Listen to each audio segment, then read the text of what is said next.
Već tamo negdje od samog početka mog tradanja mi je bilo jasno da ako želim opstati na tržištu, moram razviti vlastiti edge, jedan vlastiti pristup. Standardni alati koji su dostupni u ovom slučaju na TradingView, ali i na ostalim platformama, poput RSI-a, MFI-a i tako dalje, da ih sad ne nabrajam, oni mogu biti korisni, ali meni nisu davali dubinu koju sam tražio. Dakle, shvatio sam da kopiranje tuđih indikatora nije edge. Ako svi gledamo istu stvar, teško je imati prednost. Zato sam počeo graditi vlastiti analitički okvir koji je temeljen na korelaciji, znači na korelacijskim odnosima, a ne na izoliranom čartu.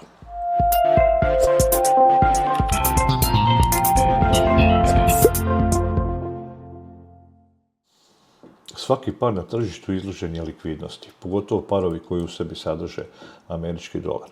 U ovom slučaju američki dolar i australski dolar, AUD-USD par, koji se trenutno nalazi na čartu, je napravio, ako gledamo strukturu, vrh i onda imamo kreiranje novog vrha, što sugerira nastavak trenda. Moja analitika zasnovana je na korelacijskom odnosu. Konkretnije, u ovom slučaju korelacijski odnos za AUD-USD. Ja ga imam ovdje dole i što meni on ovdje govori? Pokret koji je napravio australski dolar u odnosu na američki dolar, znači imamo probijanje prethodnog vrha i stvaranje novog vrha. Korelacijski indeks za ovaj par meni kaže drugu priču. Znači imamo vrh i imamo stvaranje novog vrha. Pravu snagu i potvrdu ovog breaka ovdje, znači ovog breaka ovdje i stvaranje novog vrha, tražim kroz analitiku korelacijskih odnosa. U ovom slučaju ovo je AUD-USD, znači korelacija za australski dolar i američki dolar. Ovdje vidim da vrh prethodni, to je ovaj vrh, u korelacijskom odnosu nije probijen. I ovo je za mene informacija koju ja počinjem da obrađujem. Neću ovdje ulaziti u ulaske u trade, jer to je dio mog privatnog procesa. Želim samo da se vidi jasna analitika i što tražim i što gledam. Isto tako možemo vidjeti, ako se vratimo unazad, imamo ovu situaciju slična ovoj koju smo malo prije gledali i koja se trenutno događa. Imamo isto tako kreiranje novog vrha. Australski dolar je kreirao novi vrh, otvoren je čuveni buy side liquidity, vidimo novi vrh u odnosu na korelacijsku snagu koja pokazuje da taj vrh nije ispraćen u korelacijskoj snazi, odnosno da je cijena ušla u korekciju. Ono još, ako sam se odlučio za trade ovdje, kako sam rekao, to je dio mog privatnog procesa, o tome ovdje neću pričati. Nemam problem da razmišljam i o korektivnim potezima ili potencijalno je ovo situacija gdje se market može i okrenuti i krenuti u suprotnom smjeru i promijeniti trend. U ovom slučaju, s obzirom da imamo informacije, je ovo bila korekcija i ono što sam vidio nakon ovog poteza, odnosno nakon ovog desklada, ovdje imamo regularnu divergenciju ili regularan nesklad, cijena je napravila korekciju,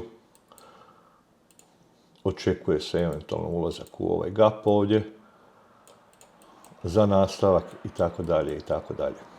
Ono što se ovdje vidi jasno, to je da je cijena dolazila do određene razine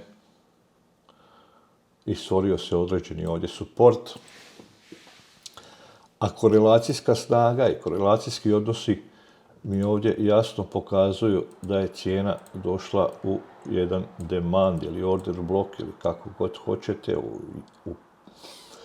u impuls, odnosno na mjesto gdje je impuls krenio, što mi ovdje može jasno sugerirati opet nastavak uptrenda i kreiranje novog vrha, što se i dogodilo.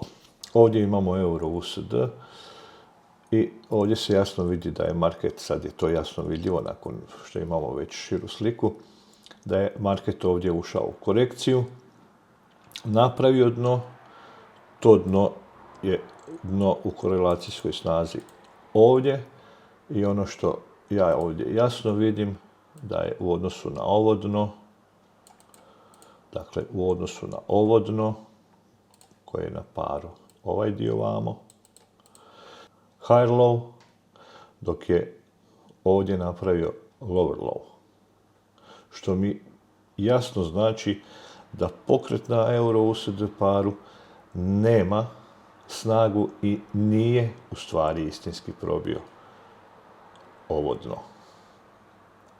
Ovo jasno sugerira otvaranje sell side liquidity-a i potom nastavak trenda. Dakle, jedan par može lagati, korelacijski odnos teško. Ovaj alat ovdje ne postoji kao tržišni instrument i tu mi jasno pokazuje relativnu snagu para bez buke, bez šuma, jer ovaj par nije, odnosno ovi indeksi nisu izloženi likvidnosti i manipulaciji. Ako struktura puca samo na paru, vrlo vjerojatno se radi o likvidnosti. Ako puca i na indeksu, stvari i odnosi se mijenjaju. To je razlika između impulsa i stvarne promjene. Znači, impuls, probijanje dna i stvarna promjena koja govori da novo dno, niže dno nije u stvari napravljeno. Što se tiče američkog dolara, on mi služi kao referenca, a objasnit ću kako i na koji način. Mnogi traderi gledaju naravno američki indeks i u tome apsolutno nema ništa loše.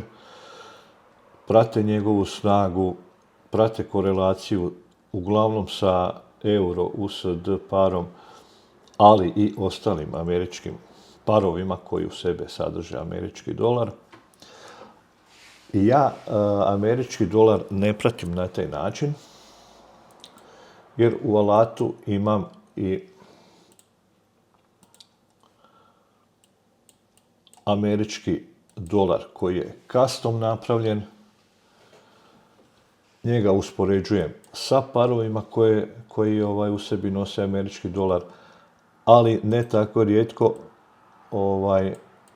uspoređujem i sa američkim dolarom koji je prisutan kao tržišni instrument na platformama.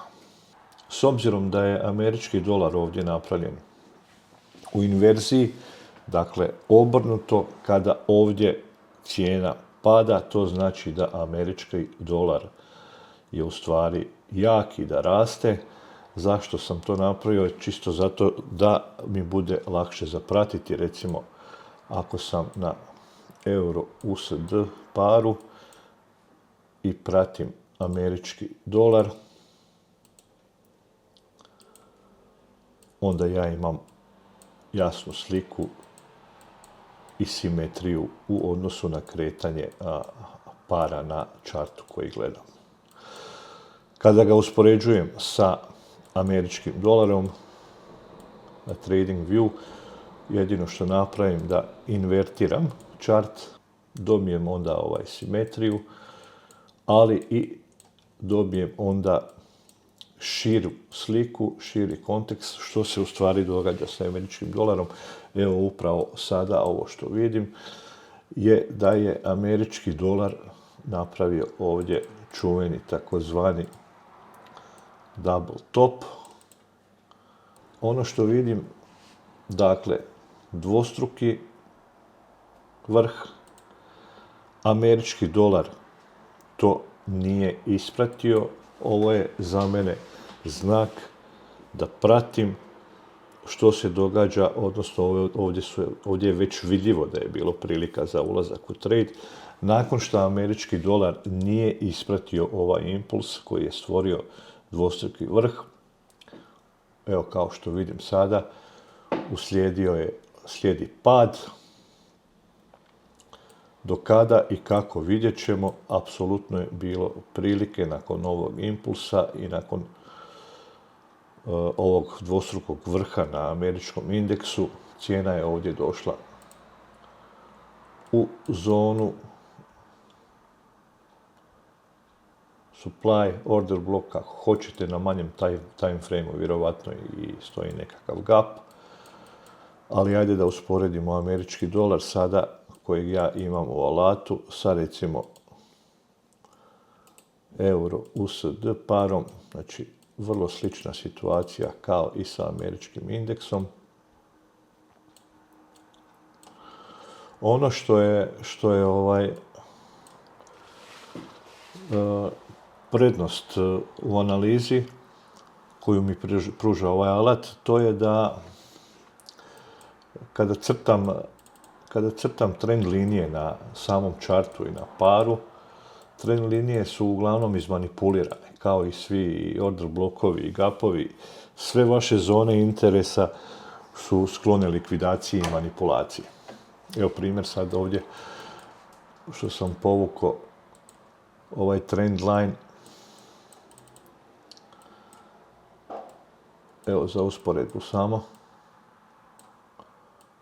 Dosta slično, ali recimo ovdje se može vidjeti da je ovaj vrh ovdje, niži vrh u odnosu na prethodni, nema dodir sa trend linijom.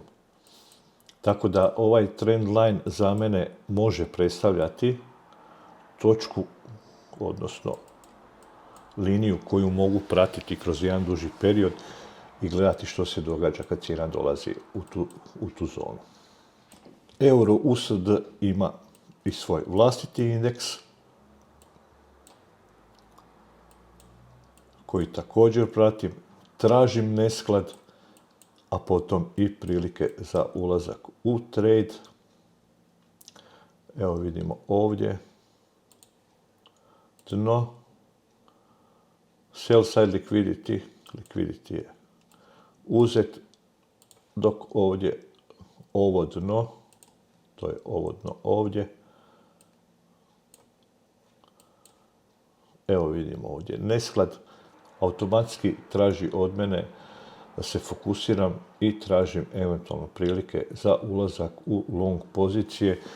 Kažem, to ovdje neću pokazivati u te tehničke detalje same ulaska u tradeove. Neću pokazivati jer to je dio mog privatnog procesa. Ako odemo malo unazad, možemo vidjeti još jednu situaciju.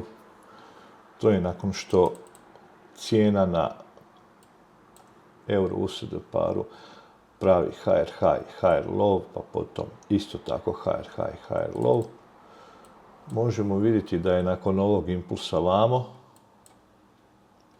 cijena se vratila u zonu ovog prvog impulsa, korekcije, drugi impuls, cijena se vratila, ponovo impuls, stvaranje novog vrha, korekcija i vidimo da se cijena vratila u ovu zonu odakle cijeli u stvari pokret krenio, a u ovom slučaju to je ovaj dio vamo i ovaj dio vamo. Sam par nije ispoštovao ovu korekciju I to automatski meni znači, pogotovo nakon što je cijena, evo kao što vidim sad ovdje, ušla u gap na jednosatnom time frame-u. Cijena ulazi u gap. Imamo nesklad.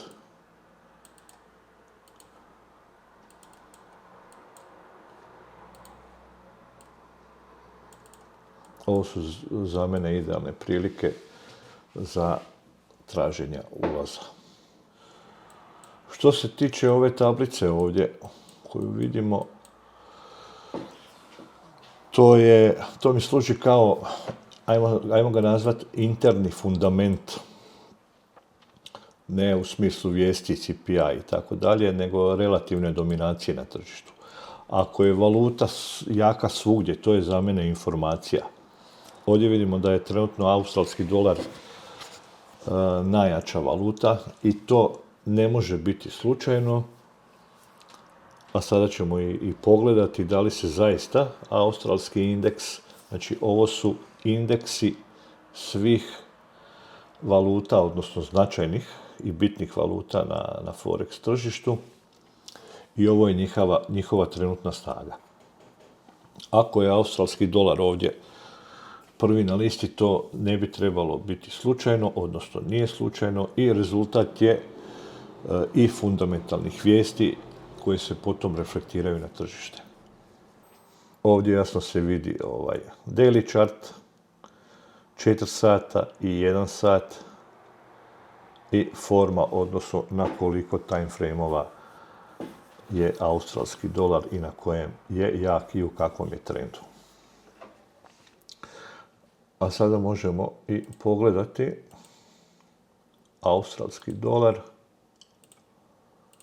Ako gledamo 4 sata time frame, ovo je australski dolar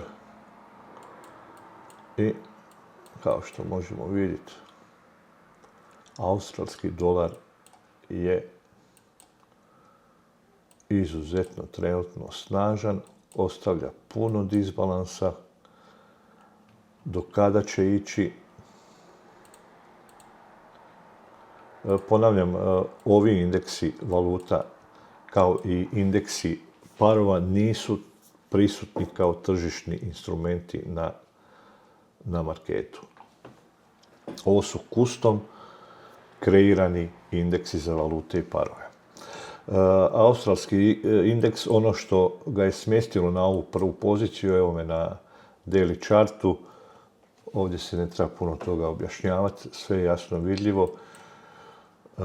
Trenutno je u ovoj zoni ovdje zona probijena ili ne.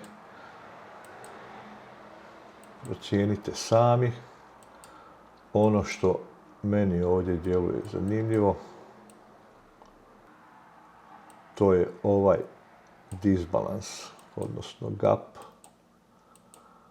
ovdje, tako da nije isključeno da australski dolar još neko vrijeme nakon korekcije nastavi sa ovim trendom. Dakle, ako je valuta jaka svugdje, to je za mene dobra informacija. Tablica mi služi kao bias. Znači da vidim gdje koja valuta se kreće i u kakvom je stanju. Kao nekakav termometar koji mi pokazuje temperaturu tržišta. Ali ne libim se i ne ustručavam se razmišljati i o kontrapozicijama u odnosu na jake valute, jer često se nude dobri korektivni potezi ili čak se ti potezi mogu prikazati i u stvari kao promjena trenda. Tako da razmišljam o svim opcijama koje mi nudi tržište kroz korelacijske odnose. Tako da to je to, znači ne tražim savršen pokret, tražim trenutak kad se odnosi razilaze, tražim konzistentnost, snagu, nesklad, slabosti koje nudi tržište. Ako kontekst ima težinu, to je za mene prilika. Ako nema, ja sam vani i čekam. Tu je cijela logika. Vidimo se u narednom videu. Pozdrav i čao.